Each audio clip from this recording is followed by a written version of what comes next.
Doctor Farooq Abdullah का एक बहुत बड़ा स्टेटमेंट आया है जिसे लेकर कई सारे लीडरों की जानिब से नाराजगी जताई गई है।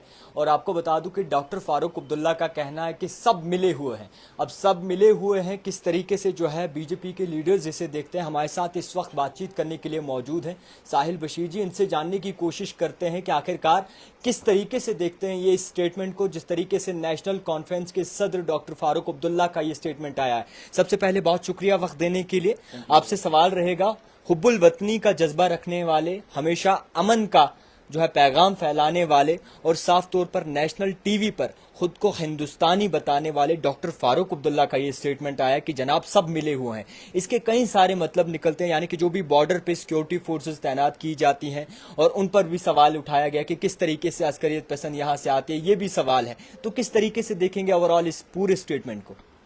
देखिए, सबसे पहले तो मुझे लगता है कंडेमनेबल स्टेटमेंट है और किसी भी भारतीय नागरिक को इस स्टेटमेंट से खुशी नहीं होगी। जो सिक्योरिटी फोर्सेस, जो जवान फोर फ्रंट पे हमारे लिए बॉर्डरों पे और बिलखुसूस जम्मू कश्मीर के अंदर तैनात है, जिनकी वजह से हम चैन की सांस सोते हैं, उनके साथ में एक ऐसी एलिगेशन लगाना, मैं नहीं समझता कि कोई अच्छा सियासतदान इस लेवल का कोई स्टेटमेंट देगा। ज्यादा रिएक्ट ना करते हुए, उनकी उम्र का तकाजा करते हुए, मैं आपको एक हवाला दे दूं कि वर्ल्ड ओवर आप देखेंगे 58-60 रिटायरमेंट क्यों रखी हुई है। उसके पीछे बिलखुसूस यही एक वजह होती है कि एक फिर एज का वो बार आ जाता है, एज का वो तकाजा आ जाता है जहां पे इंसान को अपनी सद्बुद्धि जो है वो खो जाती है। कहना क्या चाहते हैं आप साफ अल्फाजों में? मुझे लगता है उनको एक रिटायरमेंट ले लेना चाहिए।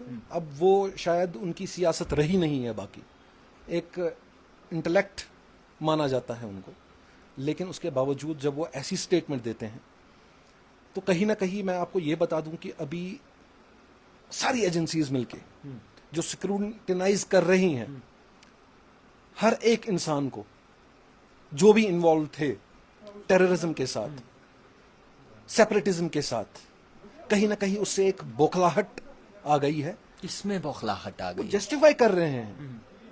बट वो तो खुद को एक से लेके वो तो खुद 89 से लेके 2019 तक आप उनका आंकड़ा निकालिए, उनकी सदारत कितने साल थी, वो चीफ मिनिस्टर कितने साल थे। मगर ऐसे हालात तो नहीं रहे पहले, ये भी तो लोगों का कहना है। देखिए, इससे बदतर हालात रहे हैं। आज आप हवाला दे रहे हैं नंबर्स का, आज आप बोल रहे हैं 30 से 40 टेररिस्ट इन्फिल्ट्रेट कर चुके हैं, जो उन्होंने कोट किया है। मैं उनका कोट अनकोट कर रहा हूं। उनके टाइम पे 30,000 40,000 हुआ करते थे। क्या वो भूल गए हैं जब उन्होंने आंखें मूंद ली थी, आंखें बंद कर दी थी 89 में? क्या वो भूल गए हैं लंदन में बैठ के इंटरनेशनल लिबरेशन फ्रंट के जरिए यहां पर जम्मू कश्मीर लिबरेशन फ्रंट बनाया, पाकिस्तान में बैठे अमानुल्लाह खान के साथ, यहां पर बैठे मकबूल भट्ट के साथ? मगर काम भी बहुत तो किया साहिब जी, लोगों का भी ये तकाजा है, काम भी किया। मैं काम की बात नहीं कर रहा, मैं उनके स्टेटमेंट की बात कर रहा हूं। मैं उन्होंने कौन से काम किए? यहां से नौजवानों को पार भेजा, वहां से वो आर्म्स की ट्रेनिंग लेके आए, इन्हीं के सदारत में हुआ। यहां पर उन्होंने कश्मीरी पंडितों का जेनोसाइड किया, इनकी सदारत में हुआ। ये यहां से उठ के भाग के चले गए लंदन, इनकी सदारत थी। जमहूरियत को भी तो लाया। कौन सी जमहूरियत लाई इन्होंने?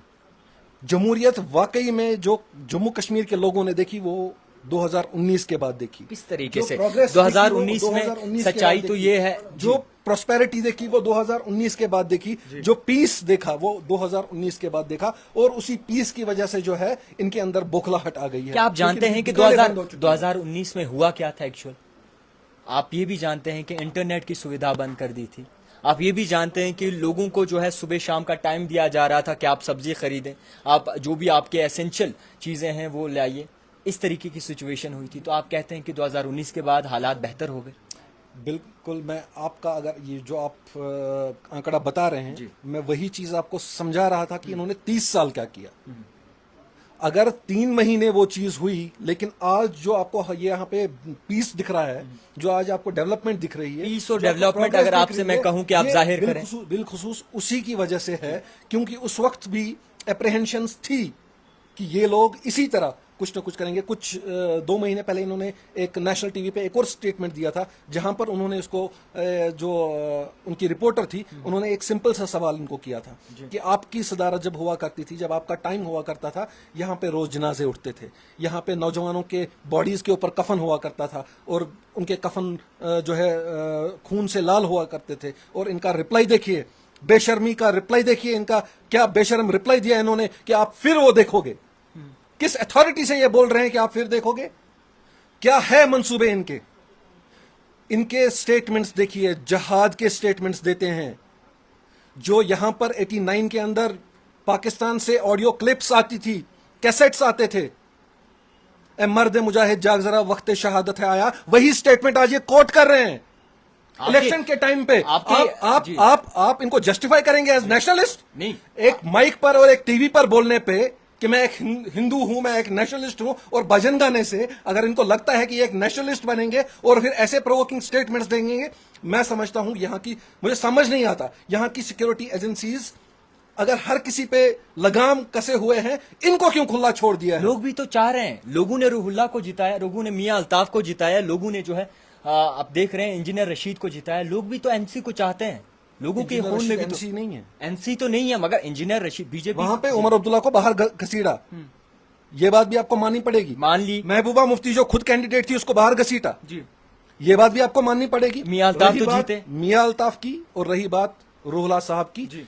एक रिलीजियस फॉलोइंग को आप एक पॉलिटिकल फॉलोइंग बना देते हो। तो आप ये मानते हैं कि जो भी रिलीजियस फॉलोअर्स हैं या फिर उनके पीर मुरीदी के through, everywhere, it's not only in Jammu and Kashmir, religious following is everywhere. उस रिलीजियस फॉलोइंग को आप चेंज करते हो, टर्न करते हो into political following, that is the worst case. अब लोगों का मैंडेट है, लोगों की चॉइस है। भारतीय जनता पार्टी ने कॉन्ग्रेचुलेट किया उनको उनकी विनिंग पे। भारतीय जनता पार्टी को एक चीज का गर्व है कि जो भारतीय जनता पार्टी का उस वक्त मौकफ था कि फारूक अब्दुल्ला नेशनल कॉन्फ्रेंस और Omar Abdullah national conference, Mehbooba Mufti PDP, इनको बाहर करे जी, और लोगों ने उनको बाहर किया। अच्छा, आप दूसरे एंगल से देखते हैं, मैं इस एंगल से देखता हूं। फर्क ना आपकी स्टेटमेंट में कोई फर्क है, ना मेरी स्टेटमेंट में कोई फर्क है। हमारा मौकफ था कि इनको लोग घसीटने चाहिए बाहर, लोगों ने इनको घसीट के बाहर। बीजेपी मैदान में आखिरकार क्यों नहीं आई? अगर बीजेपी को इतना ही दम है, बीजेपी मैदान में क्यों नहीं इंतखाबात में? अभी असेंबली इंतखाबात होने वाले हैं, आप देखेंगे असेंबली इंतखाबात में बीजेपी हर सीट पे हर जगह से लड़ेगी।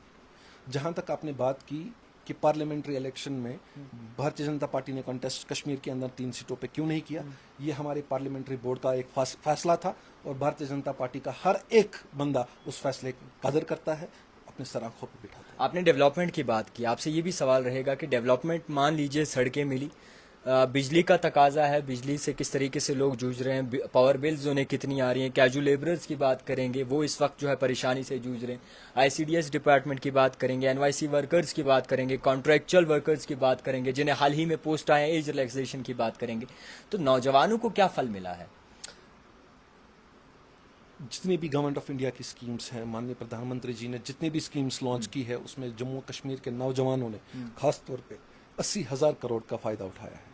80,000 करोड़ ये गवर्नमेंट का आंकड़ा है, मैं एज साहिल बशीर और एज भारतीय जनता पार्टी ये आंकड़ा नहीं बता रहा हूँ। मैं फैसिलिटीज जो अवेल की है उनकी बात कर रहा हूँ। चाहे आप एंटरप्रेन्योरशिप की बात करें, चाहे आप इंडस्ट्रीज की बात करें, चाहे आप किसी और एम्प्लॉयमेंट के हवाले की बात करें, जहां जहां पर स्कीम्स अवेलेबल हैं, यहाँ के नौजवानों ने उस स्कीम्स का फायदा उठाया है। जहां तक आपने कुछ डिपार्टमेंट्स की बात की, आईसीडीएस की बात की, जो है डेलीवेजर्स की बात की, या किसी और डिपार्टमेंट की बात की, वो एक बैकलॉग है जो क्रिएट हुआ है 30 साल पहले। तो डेंटल सर्जन्स की बात करेंगे, 2008 से वो भी तो जूझ रहे हैं। जो बैकलॉग आपने 30 साल पहले क्रिएट किया है, how can you expect that it will be overdone by Bharatiya Janata party with in 3 months, जबकि भारतीय जनता पार्टी की जम्मू कश्मीर के अंदर कोई सरकार है नहीं।